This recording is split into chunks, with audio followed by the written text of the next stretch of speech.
Hello, everyone, and welcome back to Spongebob-Lematic cast. This is our fourth episode today, and we're still going over season one. Obviously, there's a lot of episodes in there. Some people might not be used to that because a lot of series might only have like 12, 13 episodes in a season. SpongeBob's first couple seasons are quite a bit longer than that, so we're going to be here for a while, but that's just more to enjoy. And this episode is another classic. The episode 4A title is Naughty Nautical Neighbors. This one actually did also get a DVD release with that as the title. There were some other episodes on it, but that should go to show that it is a remembered episode.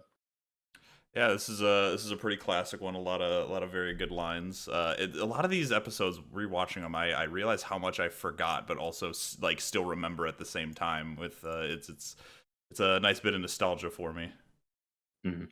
Now, this one was written by Sherm Cohen, Aaron Springer, and Mr. Lawrence, and then storyboarded by Sherm Cohen and Aaron Springer. As we've mentioned before, not that weird, especially on this show, for the writers and storyboarders to overlap like that. Now, this is the first episode release date wise that we've seen those two names, Sherm Cohen and Aaron Springer, respectively. So they're kind of bringing their own style and ideas to the forefront. If you watch it yourself, again, these kinds of things because there is a whole team working on it, the differences are always subtle. But if you're really paying attention, you can see everyone kind of has their own interpretation of how an episode should work and how it should go. Yeah, there's definitely some different, there's some differences going on. There's some things I noticed with like the types of animation being used, the types of movements, the use of sound in this one is really different too. Yeah, you can see you can see a lot of these different aspects as we go through these episodes. That's exactly right, which is why I did decide at the beginning I would look up who and tell the audience who did what on what episodes. Because when you come in with that kind of critical eye, you get a better view and you can really appreciate these things more than you might have as a child when you just, took everything for granted, didn't really think about those kinds of things. Now, for this episode's plot, it starts with Squidward. A lot of episodes do in the first season, as we've seen a couple so far. Now, one thing I would like to note here is that Squidward has managed to make a souffle. If you know anything about baking, you know that's incredibly hard to do. So you can see Squidward here does have skills, but it's to the point where we do see he takes it so seriously. He's the only one there, but he still feels the need to shower, get dressed up all nice, and make it this whole big event as though it's like, look at me, look at what I did. I am so talented. And it's maybe warranted here, but that's just very, very him to do. Yeah, and during that whole sequence too, while he's like showering, it's really funny like how they portrayed that on screen, where you see him like look in his dining room, I suppose, and you see the souffle on the table, and then he leaves the screen, and you see like just coming for like as it's going as if it's going into his living room. Like there's like water coming in and like clothes being like flung and stuff like that. So because obviously you don't want to show the character actually getting, I mean, they show characters like getting naked, quote unquote, but like you don't need to show all that. It's just a little quick montage to kind of show like, okay, he's getting himself ready, and then here he comes. It's visual storytelling. It's quick, it's easy, it's effective, budget effective too, because, to just draw the implication that, he's showering, it focuses the scene more. Like the focus of the scene is his souffle. So we don't need to go to a whole other room. We can just imply what's happening there. And so that was in my opinion, a really good use of resources. I Yeah, know, animation major or anything. I'm sure other people would have more and it was professional thoughts on it, but yeah, and it was a good way to show the implication that like he's getting dolled up for this. So like when he comes back out all dressed up nice, it's not like, oh, he just, I mean, and honestly, it wouldn't have even mattered. But again, I think it shows like his character, how much work he's putting into this, how proud of himself he is, that we actually see like the even the implication of him getting ready. yeah, because when I eat like sweets or like I make bread or something at home, you're lucky if I'm even wearing clothes really if no one else is there. Like who am I trying to impress, But Squidward just he really wears airs. He puts on airs. You don't put on a three-piece suit whenever you fire on the old oven there. Absolutely not. And that's the whole thing too is he has this whole I'm so classy, this is so fancy, and meanwhile SpongeBob and Patrick are just trying to have a good time, wholesome in their backyards, and Squidward hears them like giggling and laughing, just enjoying themselves and being alive. And Squidward, of course, can't handle that. And And Squidward one says thing Squidward says absolutely not. he basically does say absolutely not. And this is a thing actually, if you followed the SpongeBob Twitter for a while, it's now deleted. They had made a tweet. This would have been at least a year or so ago, but again, it's deleted. I can't really track it. Where they said, SpongeBob fun fact. Did you know we've never seen SpongeBob's backyard? We absolutely have. In this episode, we do very much so see his backyard. I don't think any of the video games model his backyard after this because I don't believe there's a fence in any of them. However, we do indeed have a canon reference for the backyard. I'm going to guess that they simply lost whatever reference they used for that over time, is why they thought they didn't have one. So basically, get fucked, SpongeBob Twitter. We're better. Exactly. And that's the thing too, is like there was a fake SpongeBob account that was like real sponge fact. We've seen his backyard. And then that's when the tweet was deleted. I mean, I think that just goes to show how sometimes the people making, because how many different teams, how many different people have worked on SpongeBob over the years. But when you're a fan of it, you absorb all that content. You're the one engaging with all of it. Like the amount of people that have come through and made SpongeBob over the years and stuff that's gotten lost and all that. Like, and this is with any show, not just SpongeBob. This happens all the time where people that make something will reference it and then a fan will correct them just because they've seen all the episodes a million times, and it's like when you're working on an episode, you're really into it and you know everything about that episode, but for that episode, and then you might move on. It's very true. And one thing I'd like to note, so essentially what they're doing, it's sort of like an undersea version of, if you ever seen, this is kind of an old school thing. I don't know if kids even still do this because everyone has phones these days. Not to sound like a boomer, but you take a metal can, you put a string through it attached to another metal can, and it'll carry. This is sort of like an undersea version of that. They're like whispering into bubbles and blowing it to each other. What SpongeBob says is, "Patrick, you're my best friend in the whole neighborhood." Now, we have to remember Sandy doesn't live there, and a couple episodes ago he just said, "I lost my best friend." So SpongeBob's priorities actually do not list Patrick as his true best friend, and I just think that's very funny. It is, yeah. I think it's more of just like they're being like cute. This whole montage, or not montage, but this whole sequence is just to kind of establish how good of friends they are, so that when what happens after that happens, it's like I mean, obviously we know that they're friends, but the point of it is to establish that at the beginning. But yeah, it is In the silly. whole neighborhood is an interesting It qualifier is. to have used, is all I'm saying. I suppose in a second though that's not even applicable anymore. So Right. So Squidward, he's like, this is so obnoxious that other people are enjoying life. So he basically takes it looks like a juice from his souffle. Now, I looked this up because, I've never baked a souffle. Generally, if you're making a dessert style souffle, you do indeed have certain kinds of berry sauces. That's probably what the juice there is, because there is no like natural juice that's just going to be part of a souffle. well, yeah, because there's no So, bread juice. Juice doesn't, or bread doesn't typically exude juices. But yeah, that is an interesting detail that it's just it's really like like, so he made a souffle. That's the meal we're gonna have him make, and then because of that, there's going to be a juice accumulated at the bottom of the souffle, and that's what he's going to use for his bubbles. It's very weird that that's what they decided to go with, but I mean, I like it. Yeah, it's interesting. I'm not sure how they even came up with that, to be honest. So what he says here that intercepts, what SpongeBob and Patrick are saying to each other is, "Patrick, you are the dumbest idiot," and dumbest idiot. That's a good one. Got to hit him with it twice on that. Yeah, that's it's just showing how dumb he is. He's the dumbest idiot of all the idiots. He's the dumbest one. And And the response to it's really good too. "Do you really think that, SpongeBob?" "Of course, Patrick. Anyone with eyes could see that." Because as far as SpongeBob knows, that's not what he said. yeah, he sent a very nice message, but instead he got intercepted. Anyone with eyes can see you're the dumbest idiot. And then after that, SpongeBob and Patrick are sending messages. They think back and forth to each other. Squidward is sending out his own insults. One of the ones I believe he sends to SpongeBob is, "If I had $1 for every brain you don't have, I'd have $1," which is just such a basic insult, but I really like it. But the thing about it is Squidward is just so much more rude and inconsiderate than what he perceives as being inconsiderate. Like SpongeBob and Patrick's version of being inconsiderate in this instance is they were having a good time and laughing to each other. So Squidward decided he was justified in doing this, They weren't even and being it's like, loud. They were just okay, like yeah. lightly giggling. Again, going back to what we said earlier, Squidward just heard their presence and thought absolutely not to himself and just had to ruin everything. And so eventually, they're doing their bubble messages back and forth, turns into SpongeBob and Patrick being mad at each other because, again, they think that they've been the ones sending these messages. They get up and start just actually verbally sending insults to each other, and it's such a when you hear him start doing it, it shows like, because again, SpongeBob and Patrick, as we noted in earlier episodes, are like kind of supposed to represent a childish mentality, and this is such like a childish argument that they have. It's basically just no you bits back and forth to each other. Patrick says, "You're a turkey" to SpongeBob. SpongeBob goes, "What is that?" "That's what you are." "Well, you're a bigger one." Like, just the most childish insults you could ever think of, but it fits with their characters very well.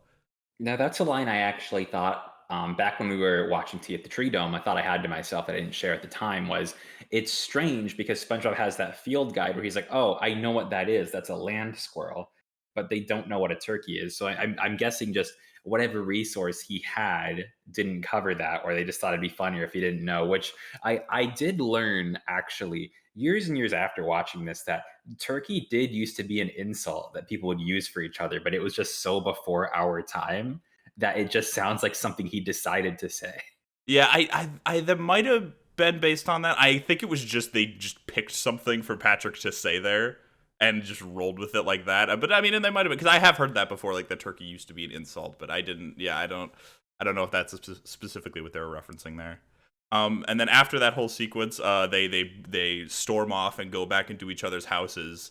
And there's this just funny, like, weird that doesn't go anywhere. But when Patrick goes back to his house, he like slams the rock down and it like crushes him, and he starts like what's that An instrument? Yeah, he accordion. starts like accordioning up and down, which is really, it doesn't go anywhere. It's just a weird like little visual thing.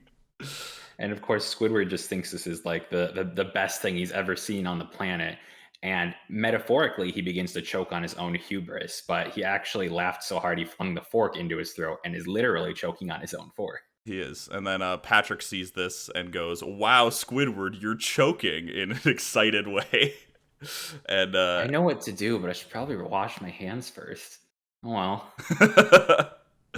and then yeah, he blows him up like a balloon, I suppose. It is all of his, that's so satisfying, the when he does that, all of his like Squidward's little like tentacle His his suction suction cups. cups like all pop out and just make real, that's what I was talking about earlier with like the noises in these episodes. Like they're just so like they're so like vibrant, you know, like you feel each one of those pops as they go out. And then yeah, after that, Squidward is very thankful to Patrick. He actually seems genuinely thankful to him at this point, for I mean, because he did just save his life. And immediately Patrick starts to cling to Squidward. Like he starts to notice, "Oh, I just lost my best friend, but now I have a new one," which is, you know, it's very true to their characters that they start doing this. It's like Squidward reaches out and says, "Thanks, friend, friend," and then like Right. literally, yeah, Patrick, he's getting in real close, and Squidward's like, "Yeah, just friends." Yeah, And he he immediately realizes, "Oh no, what did I do?" and it's funny too because we see SpongeBob like, he's noticed this, and in spite of the fact SpongeBob is personable and has plenty of friends, we do see it's very easy for him to fall into these kinds of feelings of inadequacy. We saw this when he was at the beach as well with Sandy. It's like, as soon as things start to not go his way, he starts to question, like, am I doing this right? He kind of has this, he has a lot of self-doubt, but it's a really good trait of his that in spite of that, he is still always looking for ways to improve his situation and put his best foot forward, because essentially we have a whole situation where Squidward and Patrick go back to Squidward's place. They go inside. Squidward starts to play his clarinet for Patrick, but then Patrick falls asleep. And then through basically trying to drag Patrick out of his house because he does not just want him sleeping there, he hurts his back. And SpongeBob's like, this is my chance. Yeah. And Squidward's like running away from him because he is just zoning in.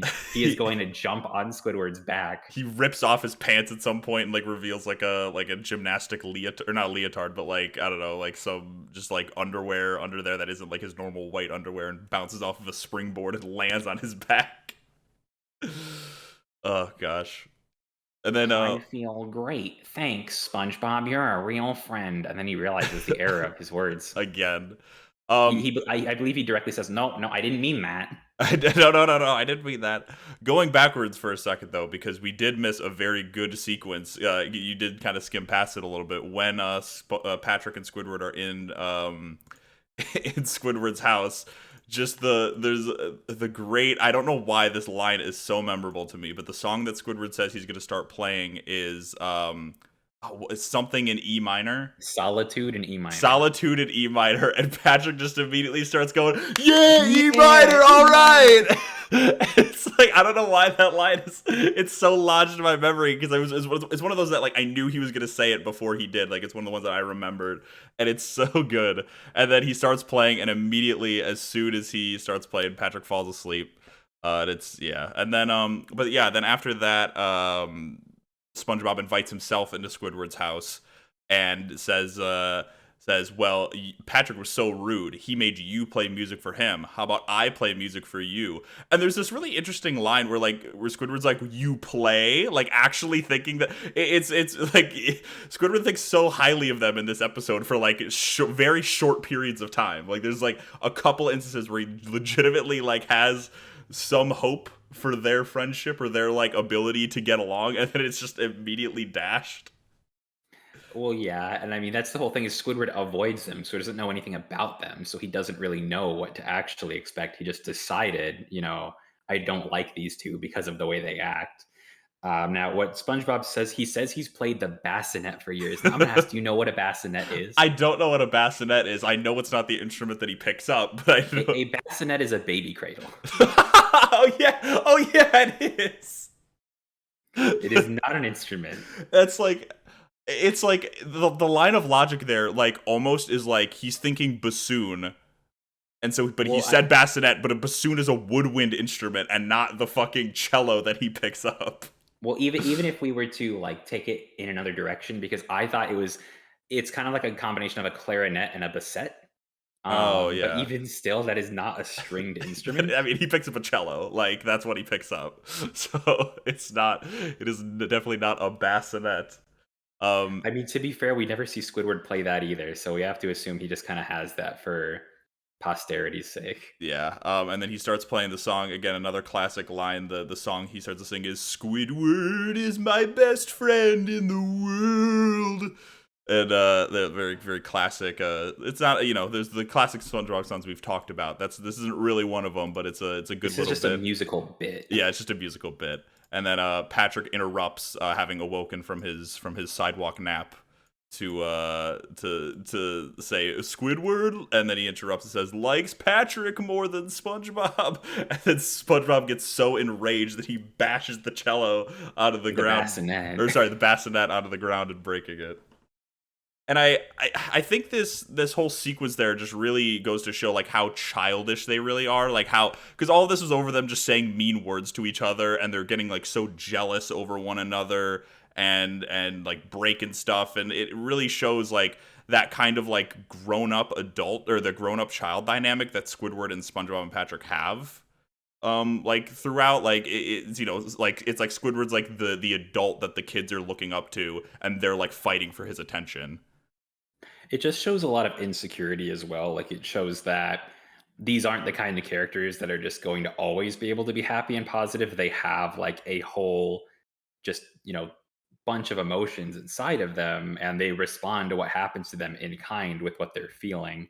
And it does kind of show a bit more of like a childlike innocence, that it's over such small things that they get upset. But at the same time, not every character really needs to have that kind of callous that we develop, where it's like someone can say you're an idiot and you don't even take it at anything. But to see a character who is so used to being kind and receiving kindness deal with that is something where I do think there's probably a benefit to the younger audience who maybe hasn't experienced that before, or is going to need a kind of guide for like, well, what's, right and wrong ways of dealing with that. Um, but what we move on from here, we get a lot of weird situations. So basically, Squidward, kicks them both out now, and he's like, "Well, I'm going to go take a bath." To which Patrick is in his bath, saying he warmed it up, and then SpongeBob comes in through the window because he hears Squidward scream. Is like, "Is something wrong?" "Oh, my best friend and my ex best friend." And then we have a couple other weird lines where Squidward's like, I've got to get those two back together. And there's just this undertone, like they're using the word friends, but like I don't know. I feel like if you're looking at that as an adult, there's there's some subtext to what they're writing there. Yeah, it's very strange for sure. Like this idea again, like he's just in his bath, and SpongeBob's basically like, "You're cheating on me. Like You're that's my cheating. ex best friend." Well, and I like it because you missed the line after he says, "My best friend and my ex best friend and rubber bath toys." He gets very upset at the bath toys, and it's like it's just all very childish. And Squidward realizes that again. It's another instance of Squidward realizing like, okay, I did this. This is all right, fine, I get it. This is on me, but now I need to deal with this. And so he his solution is to invite them both over at the same time for a dinner party. When SpongeBob receives his invite, he sniffs it and goes Squidward, which is just shows kind of how obsessed he is with Squidward at this point. Yeah, one thing is the way actually that SpongeBob is written here, the way that Sherm Cohen and Aaron Springer kind of handle SpongeBob's character and his interactions is a lot more reminiscent of what SpongeBob will become years from now, as opposed to what we've seen SpongeBob be so far, which is definitely something to take note of. So this direction for SpongeBob, it's not going to be like always like this within the first 3 seasons, but as you move forward, like a more extreme version of this kind of SpongeBob who gets upset over small things and has a lot of obsessive kind of compulsions about other individuals will become something you're gonna see more of. Yeah, for sure. And then so Squidward or SpongeBob goes over to Squidward's house, and like we said, he sees that Patrick's there, and they get very mad at each other again because they don't want to be in the same room. They're just very competitive about Squidward right now. Yeah, and then Squidward starts or offers them some soda and starts filling up their cups, and SpongeBob like starts stealing all like he finishes his drink before Patrick can even get any and asks for a refill. Then he goes in and like puts his glass in front of Patrick's to steal his soda, and then it's a very weird scenario again, like kind of with the souffle thing. I don't know how they came up with this that the like big conflict between them at the end is them just like demanding refills from Squidward for his soda like Squidward also calls it pop, which I think or is pop, yes. is an interesting regional dialect of Squidward's. It is. I think the West Coast does say pop if I'm not mistaken. So that might be where like because it's, Yeah, but I don't say it, and you don't say it, and it's cringe to say it, so people should stop saying it. I agree. And then so yeah, because they drink so much soda, they get filled up. They get like again like Squidward was earlier when They're Patrick was very giving. carbonated. Yeah, they're very carbonated. They're very fat and bloated. And SpongeBob burps once after Squidward walks away, and Patrick starts laughing at it, and they kind of just get all the bubbles out of them through laughing, and they're best friends again. Which again, I think again, as we've been talking about through discussion of this episode, they're just kids, like, and this one tiny little thing, this one little moment of reconciliation is all they needed to be perfectly fine again. And that, I think that's what a lot of friendships are at that age. Like, when you have a friend that does something wrong to you and you're like, I hate them. I never want to see them again. And then, like, one of you, like, trips and, like, drops your chocolate milk and the other one starts laughing. And then you start laughing at that, like, at that you did it and, like, all that. And then it's like, you're fine and you're best friends again. It's like, that's just kind of how friendships can be at that age. And so, I think it's nice to see that kind of depicted in a kid's show. There is what I would call a narrative device at work here in this episode as well, where at the beginning, their friendship is demonstrated through bubbles. Bubbles are, in a literal sense, but also kind of a metaphorical sense, it is the representation of their friendship and open communication with each other. And then Squidward essentially corrupts this idea and causes this problem between them. But in the end, it is again bubbles that show up that show they're willing to be friends again and they want to communicate. And it basically shows that through that metaphor, good friendships aren't something that just dissipate. Like, even as adults, you're going to get in fights with your friends sometimes, but ultimately, when you've been friends that long, it's going to take a lot to dissipate that kind of relationship. And it just sort of goes to show, like, just because you feel a certain way right now, you're not going to feel that way forever. And unless it's something big, you're probably going to be able to still be friends with that person at the end of the day, no matter how you felt then.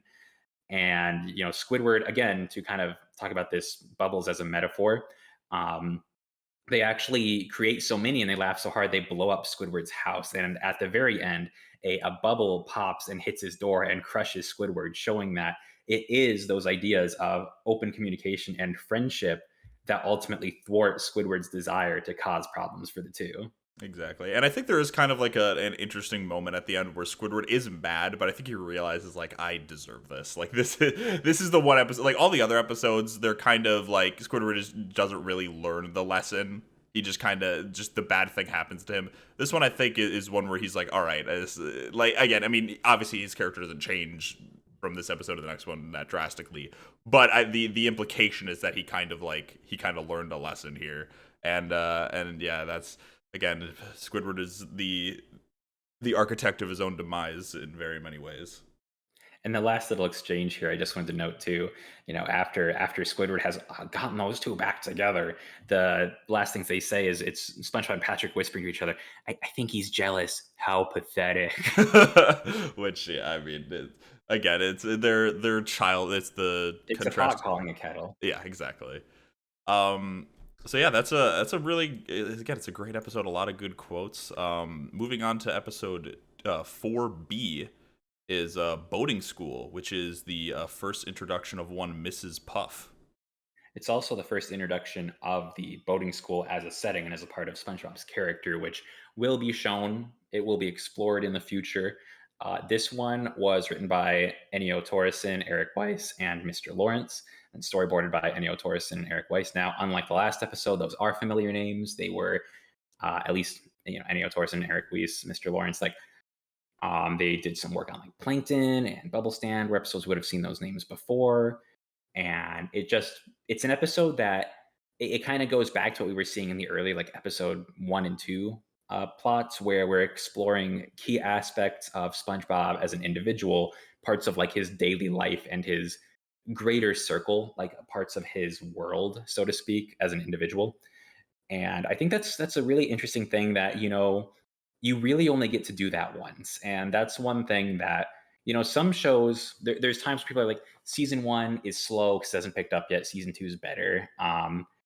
Not necessarily something people say about SpongeBob, but I do think you only get this one opportunity to introduce these concepts and these characters. And I do think SpongeBob does a very good job of making those introductory moments very memorable and very good standalone.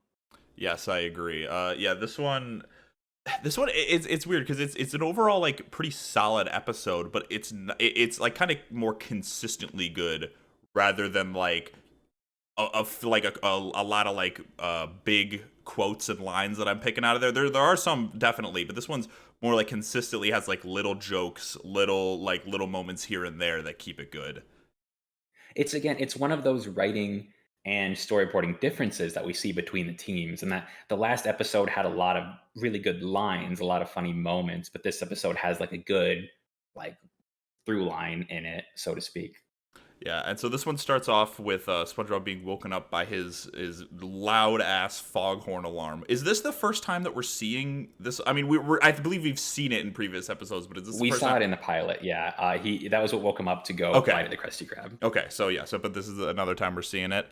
He gets up, he gets catapulted towards a giant calendar that he just has on his wall. Again, just kind of the cartoon absurdism that he would just have a giant calendar on his wall, and it's the day of his driving test, It which is March 3rd, and I'm noting that because I'm going to loop back around to it way at the end of the episode. But his exam is on the 3rd of March. So if you're watching this episode in March, which is probably when it's coming out, SpongeBob failed earlier this month. hey, that's a spoiler for the episode. All right. So he gets ready, he gets out of bed. He seems very excited. He's very optimistic. Very, there doesn't seem to be any doubt in his mind. He rides his little unicycle to gets on his little unicycle thing, which is a very interesting choice for again, it's just one of those things where it's like, how did they come? So the thing that he rides is like, it couldn't be like an underwater bicycle, which we do know exists, but it has to be a unicycle, an underwater one, so it's like a propeller instead of a wheel that he's riding around. It's very interesting. It's one of those things that shows a dichotomy of personality within SpongeBob, and just to establish as well, because I don't think we would have had to bring it up to this point. Boats underwater are just cars. They have Yes. wheels. They're just boat shaped, and they're called boats, but they function as a car does in the above ground world. And it's just we see SpongeBob is talented enough, like not only to ride a unicycle, but to ride a unicycle in a way that is an effective means of transportation. But we see when he gets there, like he is all excited, like you said. Someone's coming out like, "I just got my license. Hey, I'm getting mine next. Hey, Hey, I I doubt doubt it. it." And It's it's the whole thing, right? Is like it's so known by like even just bystanders that SpongeBob, in spite of all of his talents, he does have this self doubt, like you showed last episode, like he's shown a million times before. He gets nervous very easily when like the pressure's on, and that affects him. I love the idea that that guy though had no idea who SpongeBob was, had no idea like about him at all prior to meeting him in that moment, and he's just such an asshole that he just goes, "Hey, I doubt it" to this random dude just to be a dick. There's two ways to interpret it. There is that guy was an asshole, or there's everyone in this community knows that SpongeBob is not a very good driver. Yes. And either way has its own humor to the response of, "Hey, I doubt it." Yes. So SpongeBob gets to the boating school. This is when we finally meet Mrs. Puff, who is a pufferfish. Again, she's a big lady. And she starts quizzing SpongeBob on the oral portion of the test, which is essentially just a quiz. And this is where we kind of get the idea. I believe it's maybe passively mentioned before, but this is the point where we kind of get the idea like SpongeBob has taken and failed this test many times because he just blitzes through all of the questions really quick to the point where the last one he doesn't even wait for the questions to be answered. He just goes through all the answers, ending with the classic 1924 as as his answer. So again, this is the first glimpse that we get that maybe he shouldn't be as confident as he says he is. The way I've always interpreted this, because, and I have to go a little bit forward to make the point, is we see him get behind the wheel, and Mrs. Puff is like, "All right, what's the first thing you do?" 1924.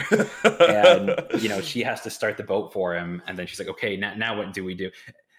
Floor For it, it? No. floor it." And so he hits a lighthouse, and then she puffs up, and see, that's the whole thing. She's a pufferfish. She's a driving instructor, and when she gets nervous, she works as an inflatable airbag. See, that's the reason she's a That's very driving good. instructor and a pufferfish. But my point here is his ability to do the oral exam and then immediately freeze up, to me, shows that SpongeBob is he's able to obtain knowledge. He's not stupid. He has knowledge. When he tries hard, he can learn things. He can understand things theoretically. However, when it actually comes to doing something hands-on like this, he freezes up. He has anxiety and fear, and it's those emotions inside him which cause him to fail. It's not the lack of knowledge. He's proven he knows what it is to drive, but it's the actual act. And I kind of a little bit related to that, honestly, where driving for me when I started was like this terrifying Yeah, thing same thing. because it's so dangerous, right? And so for him to like again, kind of like SpongeBob in the situation when I was like 14 and got my driver's permit. This is something people do in America for those who aren't from here. Like I knew all the facts, I knew all the rules, but when you're out there on the road, it is scary. And like sometimes you're like, oh my God, like I don't know. Obviously you figure it out, or like I guess some people don't, but And it's more common than not people figure it out. And again, So it's a lack of confidence issue more than anything because I think I can speak for both of us. Like driving is nothing now. Like me and you have done yeah, multiple very long drives. I don't even think about it. It's even like fun for me in some ways. But I think it's a pain, but it's not like, scary. yeah, again, certain times it depends on the situation. But like yeah, and then for SpongeBob though, it's again it's getting over that initial hump, and this is something that he is proving for himself at least incapable of doing. Another funny thing I'll mention before we move on to the next scene is when Mrs. Puff does puff up, her voice gets much deeper, invoking the classic line, "Oh, SpongeBob, why?" Which is, I something I think about all the time. And that denotes his 38th failure. So Yes. now, if we think about this, well, I'll say we're going to talk a little bit about the structure of a boating school because it is not implied to function as it does in real life. Like, and again, that's kind of like in America, at least state to state is different. In Texas, which is where I first got licensed, you basically do an online course. And by do an online course, I mean they lock you to a page, and then like 20 minutes later, the next button will show up and you just click it. And then like 8 hours later, it's like, you have completed this course. And you just like go prove you can drive. But other states, I know you do go to a classroom, and I think it's only like a week, maybe like a month at most. That like you're just there, and then they like do some written exams, and then they do like a actual like practical So like I can speak on this a little bit driving because exam. I had Yeah. to do that. So we had it was like 2 weeks worth, or like I think it was a month's worth, but it was like two classes per week, so it wasn't that much. And yeah, you would go there, they would talk to you about the rules of the road, and then that was essentially, and then like yeah, you would take like they had a couple quizzes and then they had one test at the end of it, and that was essentially instead of having like a oral or written portion of the driving test, that was just you passing that class was your oral part done, and then you had to do a certain amount of hours actually behind the wheel before you could take your test, with a driving instructor or with a parent. And I think as an adult too, it's structured different. I think it's like a cumulative 18 hours, so it's like a couple days. I don't know exactly because I've never had to re-get my license because you can just renew it and not have to do that. But anyway, I was just bringing that up because it's implied it works more like a normal school structure in this Yeah, instance. he goes to like I And mean that is his school. Is like he goes to classes. He has to like learn. Think he gets like great. It's weird. It's the merging of because I guess they maybe wanted to do this because they wanted to explore some stuff with like school, but they like SpongeBob is an adult with a job, so they can't have him actually like be in school. So they just were like, oh, driving school. We'll just kind of merge those two things. Maybe was the idea there. it does allow for some interesting concepts that will be explored later. They make good use of the space and Yes. good use of the idea. They push it to an extent that allows them to get away with those kinds of things, which does work well for their purposes. Now, Another strange thing though, if I mention really quick, about the like driving school is again, and I believe this is probably the case for you when you're actually taking your driver's test. I don't believe this is different anywhere, in at least in America. You just do it on the road, like you're just driving with your driving instructor next to you on the road. Whereas in this, it's on like a closed course. Like they have like a specific closed course where they take the exams. And I thought that was strange. I know that some testing centers set up practice courses, but that wouldn't be what you would actually take your exam on. Um, However, given that they wanted SpongeBob to be destructive, perhaps it's for the best they didn't just put him on the road. Yes, for sure. Now, when he gets home, a little thing that I wanted to mention here, because it's blink and you'll miss it, but we've actually seen it before a few times. In the morning, when SpongeBob wakes up, his sheets are generally purple, but we saw in Plankton and in this episode, when he's in bed at night, they're normally green. I believe this is meant to be like an artistic choice. At night, you use a different color palette to illustrate different things. But to me, purple and green being so opposite on the spectrum, it's just something that stands out to me. But I do believe it to be an intentional choice because we've seen it a couple of times Might just now. be because like it's being like it's light outside and it's not light outside, and the colors can kind of look maybe a little bit different depending on the Well, lighting. like So I maybe said, that's when you're making a scene at night, yeah, you change the color palette. But it's such a radical change that it's like I feel like once you've noticed it, it's kind of impossible not to notice it. yeah. So we get a little thing here where Patrick he's kind of calling out to SpongeBob. I believe it's he says like, "What is pink and square?" Patrick SquarePants, and Patrick has just been in SpongeBob's like library based attic, which he Yeah, just well, has. this is it's a very weird. So he SpongeBob gets woken up by it's just such a odd sequence. SpongeBob gets woken up by a walkie-talkie that like that we just haven't seen before now.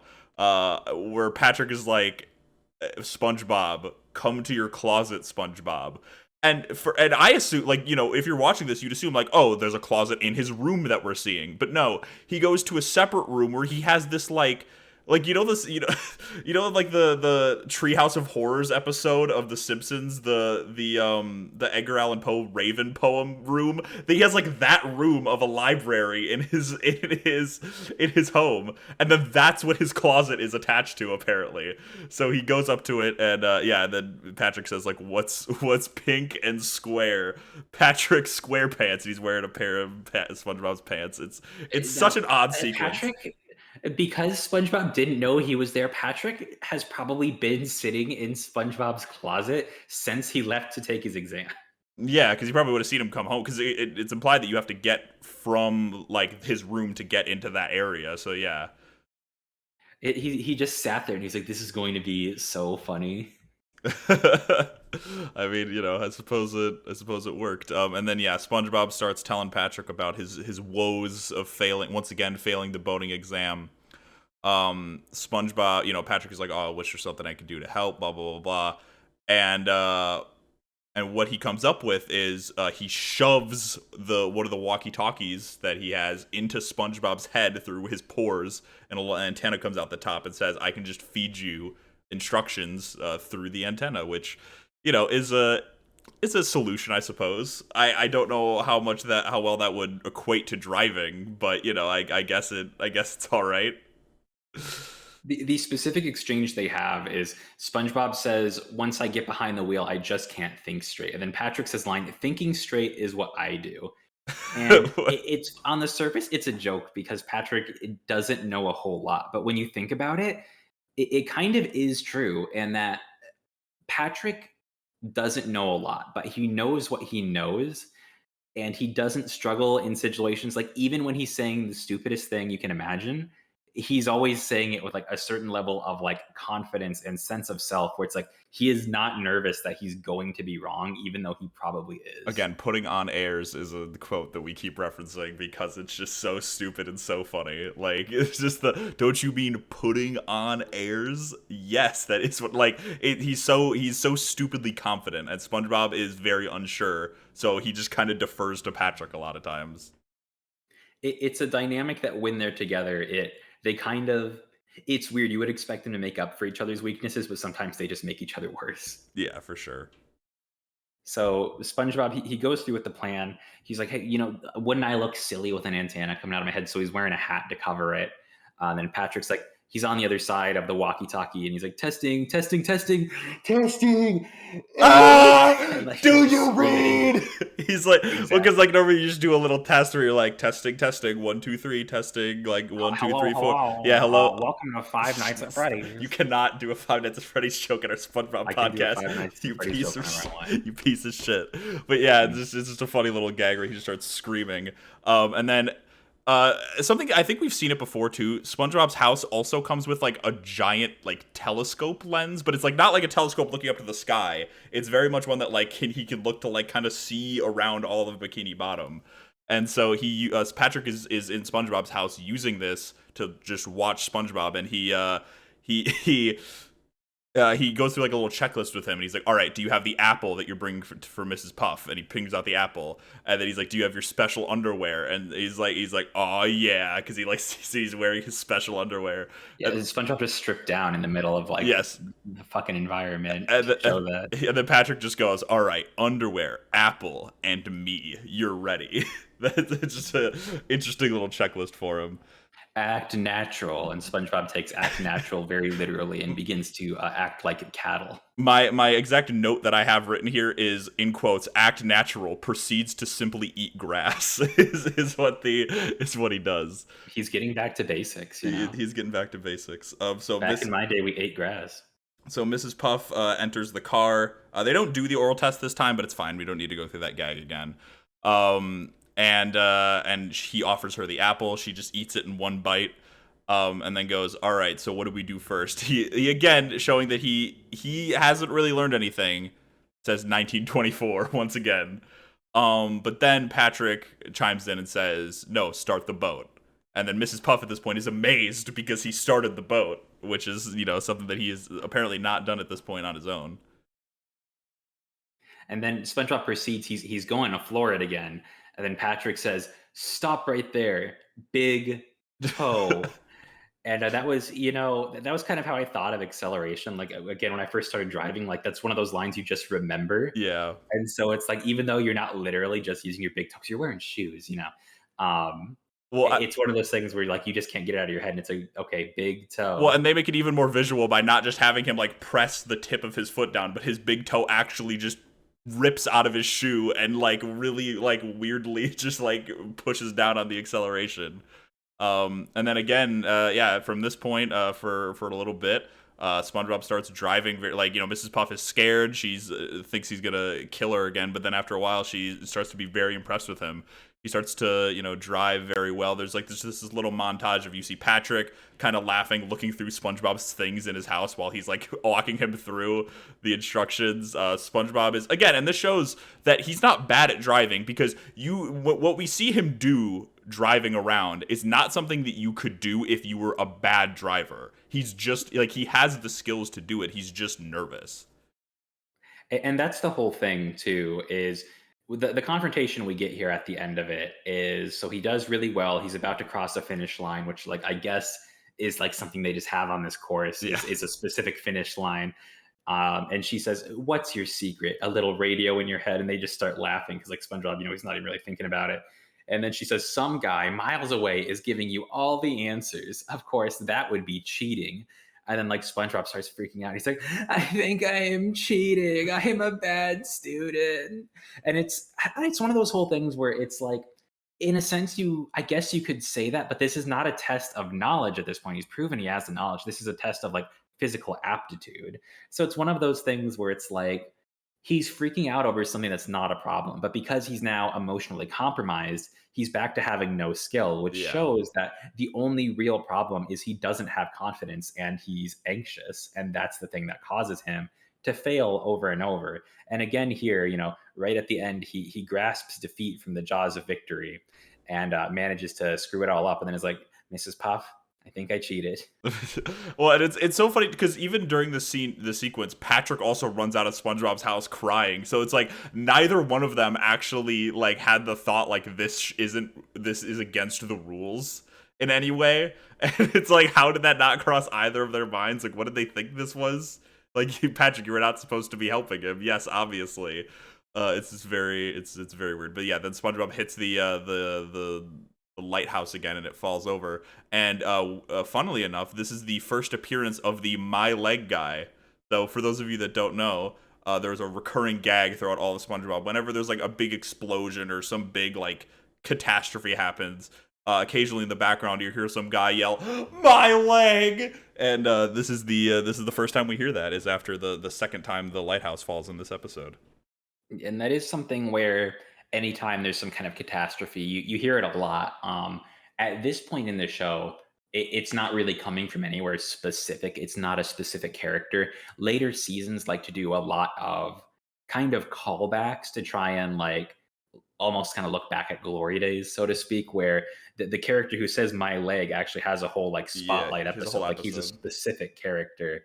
But at this point in time, and where the canon is at, it's just kind of like it's a stock little sound effect to show like there has been harm to other people in this Well, I don't process. even think we see anybody else. Like when We SpongeBob is don't. doing, we don't like in the whole thing. We don't see any. It's just SpongeBob and Patrick, or SpongeBob and Mrs. Puff getting hurt. But then we just hear the noise around implying, which is again, you don't need to animate what you don't need to animate, I suppose. So it works out. And we see here, Mrs. Puff, she's getting hauled away to the hospital, and SpongeBob is apologizing, and she says a line where it's like, "I know you didn't mean it, SpongeBob. It's okay."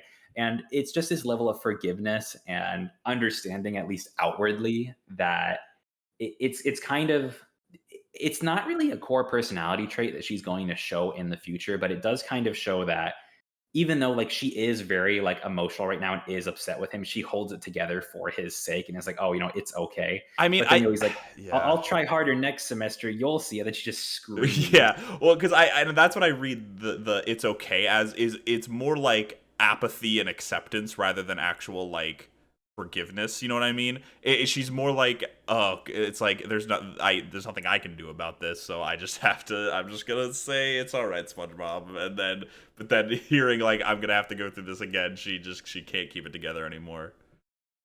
Yeah, and so there's a reason I brought up that specific line. "I'll try harder next semester," and this ties back into why I was so specific about the fact that his exam was on March 3rd. So again, like we've talked about, this is structured like school. His final is in March. Well, I mean, to be fair, we don't know how long the time between his first failed boating exam and his second failed boating exam was, but yeah, I mean, I assume it wasn't, like 2 months or whatever. I mean, I suppose it could have been, but yeah, we just don't have a reference for that. Like in my mind, the implication that I kind of get is like, he takes his exam the first time, and on some occasions, not normally on like a final, and there are actually rules about this for driving tests. Again, this varies per state, is essentially with the credentials you have of having done like all the class time. Um, I believe it's in, I don't remember what state it's in. It's probably in Texas, though. Just trying to rack my memory because I did some moving around in my youth. But you get 3 attempts with those credentials before you have to redo the course. So it kind of makes sense. Like, okay, he did it on March 3rd. He did it this time. Presumably, he did it one time before that, and then now he has to go through a whole semester again. Is kind of like my view of the exam setup that he's going through with this. Yeah. Again, it's just it's with the dates and the stuff like that. I think it's more you're more just supposed to forget about it. Honestly. But one thing that I it's boats are brought up as cars, I believe, in a different episode. But this is the first time, obviously, because it's boating school. One thing I do really like is how seamless that kind of like that idea is for me. Like it was something I never questioned as a kid. Like, oh yeah, boats are cars. Like underwater, yeah, boats are cars. And it's one of those like subtle things that I think SpongeBob does, like a bit of world building, I suppose, that makes it, makes it all the better for it. Where there's these little things that like, okay, so what would, again, it's like the Krusty Krab is a crab trap. And that's what Mr. Krabs made his restaurant out of. Like all these little things that you normally don't think of, but when you notice them, you're like, oh yeah, that makes sense.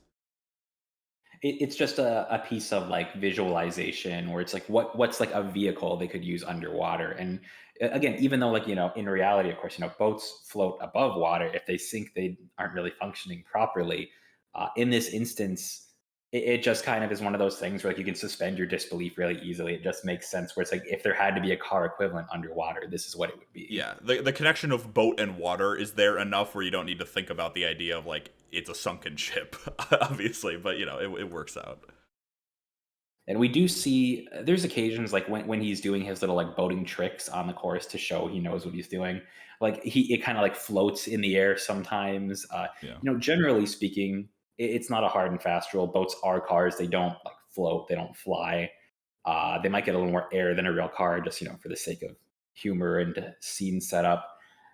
However, if you're at all confused about that, if you want and you're like, what's the logic of the boats underwater? It's just a car, essentially. yeah, And you don't really have to think about it as anything else. It won't always function exactly like that, but that's the easiest way to think about it. exactly. It's cartoon logic mixed with like more logical. It's cartoon logic mixed with like cartoon disbelief, or cartoon disbelief mixed with like logical like correlation.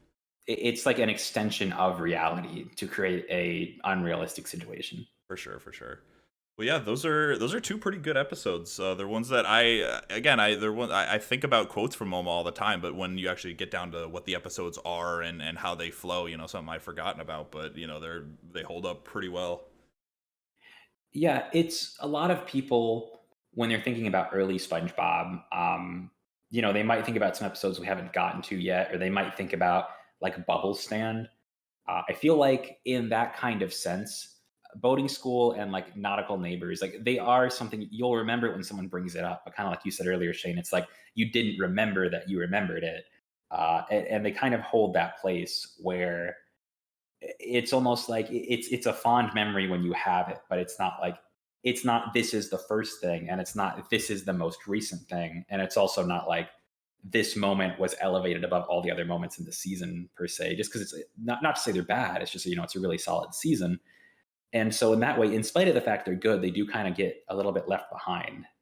Yeah, for sure. But again, I mean, when you have a show as good as this, there are going to be good episodes that are left behind in that way. And at this point, that just really goes to show how good it is and how many moments there are that are funny, they're clever. This episode maybe didn't lean so much on like the kind of like clever jokes per se that we might have seen in the past, but they still had good, setup, follow up, follow through, just good ideas all around. And so definitely, if you're looking through and you're thinking, oh, well, what do I want to skip? It's not something like I wouldn't recommend skipping it. You might have that first thought where it's like, I don't necessarily need to watch that. But I do think, if you're given the show a rewatch, it's worth your time. Yeah, a lot of season one is like that. I don't know if there's going to be very many skip recommendations for season one. Probably not, but I just thought this was the first time where really someone might have that thought because this is the first one where it's like you don't remember that as being like your first SpongeBob for a lot Yeah. of people, I think. Hmm. So it's important to go to bat for it where you can because people are going to forget that it was good. Yeah. Very true. But with that, that would be all my thoughts on episodes 4A and B. Did you have anything else you wanted to add to that, Shane? I do not. Thank you, everyone, for listening to this episode of the Spongebob-Lematic cast. Be sure to follow us on whatever podcast service you are using. Also, be sure to hit us up with any comments on our YouTube channel, which is just SpongeBob-Lematic cast, or over on our Twitter at SB Cast. Also on our Twitter, be sure to follow us. We're going to be we post updates whenever an episode goes live, and also if there's ever a delay or any problems or anything, we just want to ask you guys. That's also where we'll convey that information. So thank you very much for listening, and have a good one, everybody. We've got YouTube, we've got Twitter, we've got email. Any way you want to contact us, any comments, any thoughts, feel free. And we'll see you next time.